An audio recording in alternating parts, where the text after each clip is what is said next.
Then we'll go from Adam. Okay. Is the moose coming on? All right, okay. Then we'll go Paul Walker. We'll add people in after. We'll do a bit of an embargoed section for Saturday, and then we'll do a little bit of an embargoed section for the Sundays after that as well. If you could keep everything off social media until we finish, that'd be appreciated. Grazy, when you're ready. Cheers, Kev. Chris, good to see you. How are you doing? I'm okay, Rich. Good to hear. We spoke to David McGoldrick a little bit earlier, and I know following the Fulham game last week, you said, look, we're still going to be fighting to the end here and seeing if we can pull off the improbable.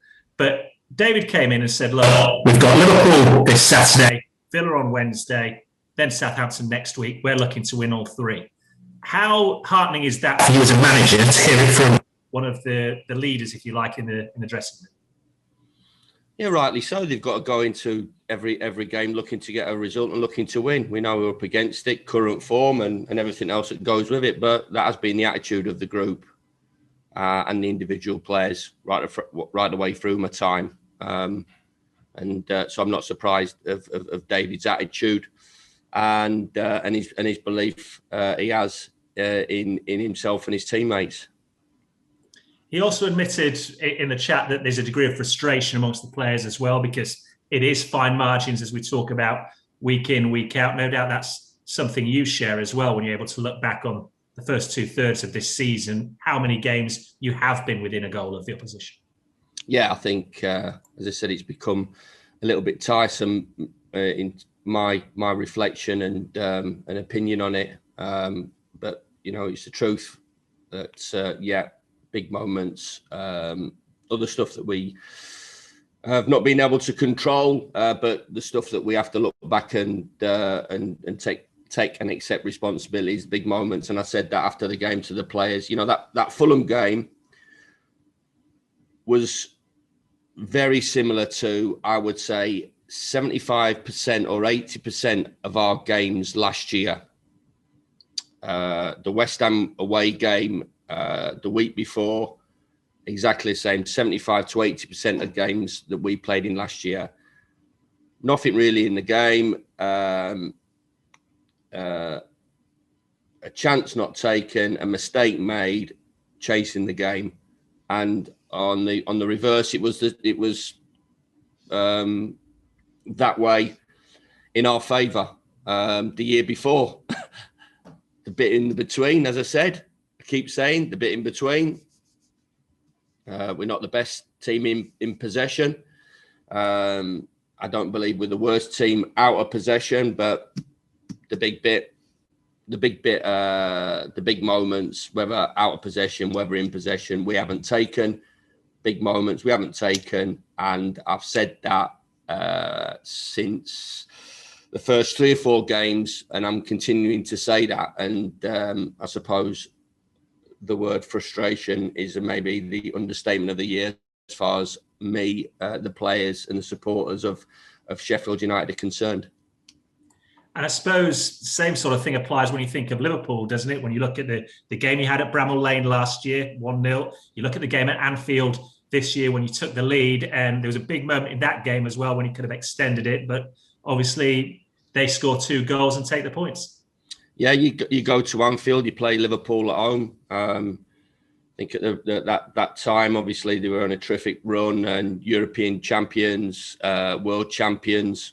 I think I even gave Mr. Klopp a bottle of champagne, tried to give it him before the game, but he wouldn't accept it. Gave him a bottle of champagne afterwards because of his remarkable, fantastic achievements that year, and then obviously to finish the season off in the way that he started it and win the Premier League by enormous amount of points, absolutely blitzing everybody in sight. We knew, last year that we weren't going to have the majority possession. We weren't going to have the majority of shots and dictate the game. So in those smaller periods that we would have to influence the game, we had to take, and we didn't last year, especially at home, and away at Anfield this year. We obviously got off to a fabulous start, and there was a couple of opportunities there for us to get something from the game, but we didn't take. and you know the inevitable happens if you don't take those opportunities and you get beat, which we obviously did. We heard earlier in the week as well, Boris Johnson say that all being well, there could be fans back inside stadia for the final game of the Premier League season. We all know what's gone on the last 12 months, and you don't want to downplay that in any way, shape or form. But is there an element, a small bit inside you, Chris, that says, what if fans were allowed in earlier this season? What if we could have had that atmosphere here? Yeah. Listen, I can't come on and say that it hasn't affected myself, my staff, my players, and the general football club. It has affected us in a way that I can only comment on, which is a huge effect it has on us. And you know, I didn't start the game. I didn't go through my managerial and coaching sort of early part education and playing career. Even though I haven't played, I have played in front of quite small crowds and managed in front of quite small crowds. Sometimes a little bit more damaging to you, because you can hear every comment and every word said about you. Majority of time bad instead of good. But we didn't get involved in the game to play in front of empty stadiums. And from my point of view, it has. And I don't think I can be criticised too much, or any football manager can be criticised too much, or any player can be criticised too much by saying that it hasn't affected them. I think it'd be pretty harsh for people to say, well, you're still getting paid, it's your obligation, and it's your responsibility to go out there and keep the game going. They have done that. Everybody at the highest level, to keep the game going, to give people something to watch and hope and belief. But I don't think there should be too much criticism of anybody if they talk to us as human beings, as football people, to criticise us if we talk about how it has affected and how we have missed people back in the grounds, and most importantly, back in beautiful downtown Bramall Lane. Yeah, for sure. Just final one from me, Chris. Ahead of Sunday, how are you shaping up? What's the team news, please? Jayden Bogle out, Jack Rodwell out, Jack Robinson out, Chris Basham out, John Egan out, Jack O'Connell out, Zanderberg out, Lees Musset out. Not available. Some 1 to 2 available maybe in the next 3 weeks, possibly 4 of them 6 to 8 weeks, maybe a couple of them out for season. And obviously the rumbling on of Jack O'Connell's situation, which I've been consistent with and vocal on in terms of him when he comes back, and obviously the obstacles that he has to overcome to get himself back playing and get his career back on track is not straightforward. So that's quite a lot of players out, which obviously I think there's been 3 players available all season to us that have not had issues. So I think, for any team, that's a huge amount of players. For a team that's really, struggling or has the challenges of the second season in the Premier League, I'm sure you understand that does affect us quite severely and harshly. Appreciate that, Chris. Good luck this weekend. Cheers, Rich. Cheers. Hi, Chris. A big list of players that you've just reeled off in terms of players absent, but to have all your 3 first choice back 3 out is probably the biggest blow of the lot. Yeah, it seems that way this year, that the injuries have come really in a place where we've been at our best over the last, we have to have a structure to play from, but especially going to the Premier League, settled, consistent side. And we talked about the back 8, whether it's the back 3 and the 5 ahead of them, or however you want to measure it up. But one of the best defensive records last year, as we talked about, allows you to get a foothold in the game and take those opportunities, which we did last year, to not take them this year. The other way, obviously, it's been hugely disappointing. We've not had too many injuries, big injuries to the boys at the top of the pitch. Obviously, Ollie Mack has had his shoulder injury. Lees has had his issues. The skipper obviously had the infection, and obviously David McGoldrick had some issues as well. So just to, as I said, have 3 players that have not been affected by injury and illness all season is going to is a tough situation. And I've got to say as well, you might talk about what issues that were talked about at the start of the season about the amount of games. We've got the same muscle injuries as we had last year to this year, and we were fine and grateful that we had a healthy record. So obviously off the back of that, I would say sort of 80 and 90% of our injuries have been impact injuries that really, like the impact on Jayden Bogle, the in control challenge that I was told from the assessment that I get back given to me, in control, not reckless challenge by the goalkeeper on Jayden Bogle has put him out for 2 weeks. And as I said afterwards, delighted when you look at that the boy isn't out for a bigger period from that. So yeah, another impact injury, which goes along with the other injuries that we've had. In terms of Chris Basham, are you able to say how long he's likely to be out for, Chris? Yeah, possibly 3 to 4 weeks. He's one of those that's hovering between the 3 and 4 week mark. And in terms of the sequence you've got coming up now, 3 home games in a row, how vital a period is this if you're going to stand any chance of staying up? Yeah, it's been vital right the way through. So, we're not looking beyond Liverpool on Sunday night. That's been our focus in the last 2 or 3 days. Obviously, after the disappointment at the weekend.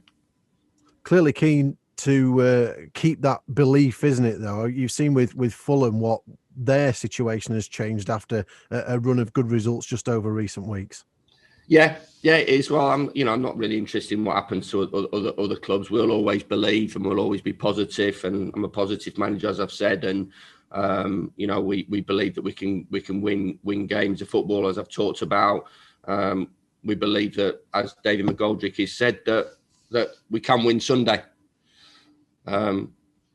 Realistically, we've got to play extremely well and take those chances, as we've talked about, as we have done in our time in the Premier League, to get any sort of result. And we're going to have to do that regardless of what nonsense people will say about Liverpool or anything else. They've got an incredible, talented group of players that whoever they put out, they've got an incredibly talented academy, whoever they draft in, and they'll cope with injuries in the best way possible for themselves.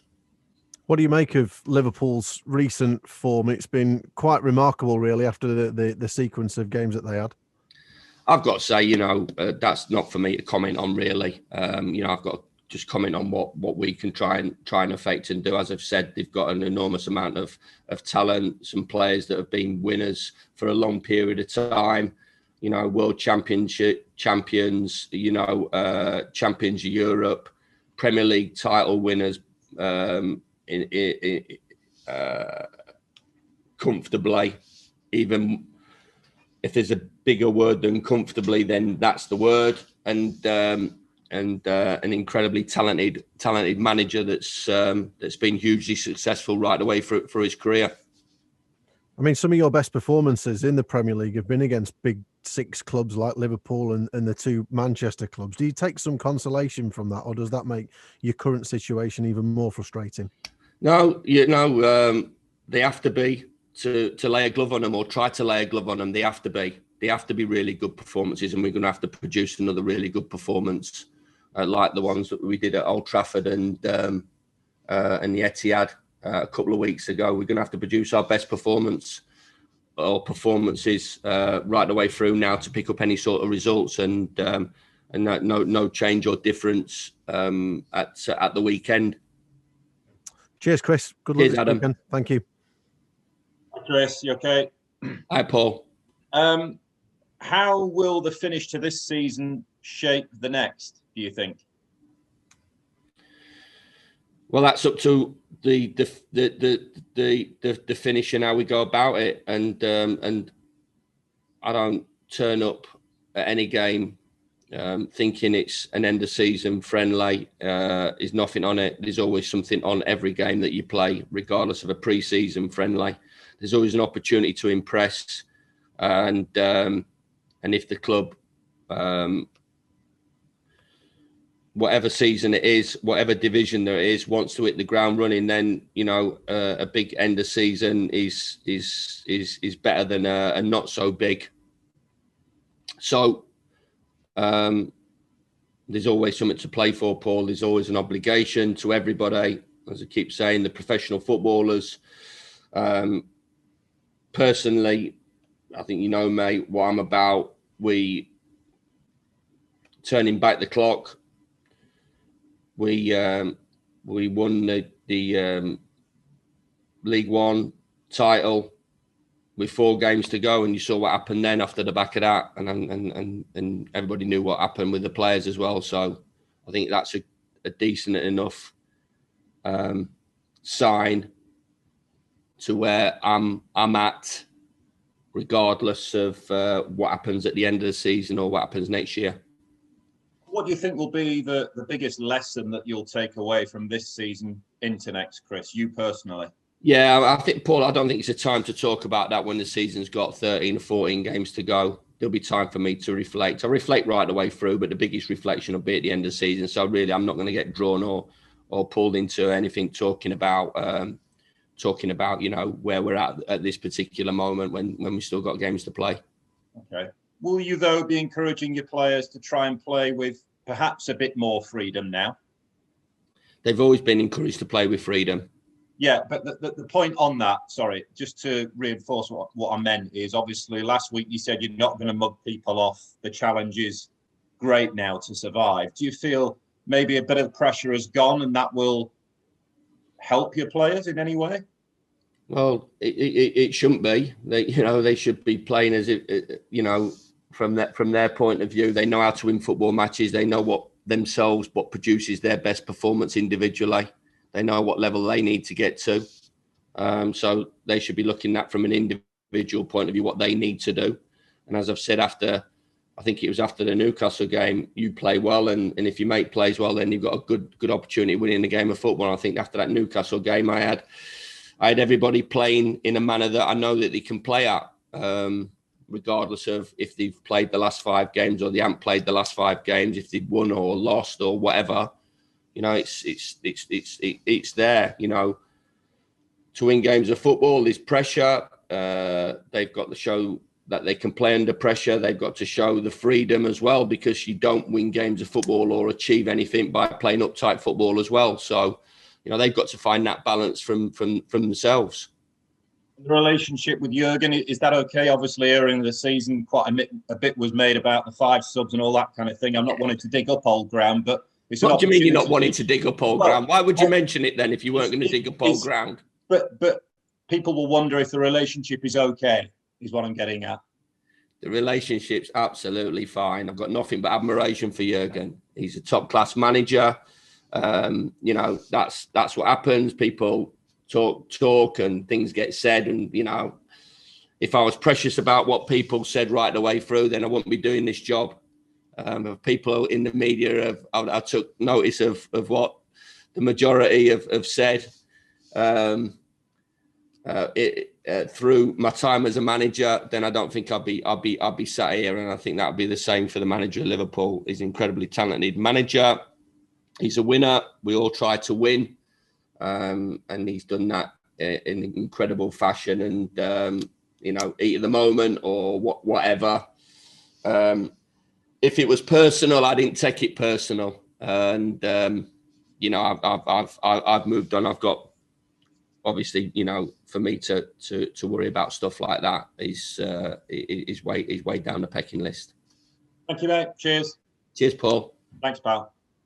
Right, we'll go into the scribblers. We'll do a little bit for Saturday's embargo until 10:30 tonight, and then we'll do a bit for the Sundays after. Simon, if you're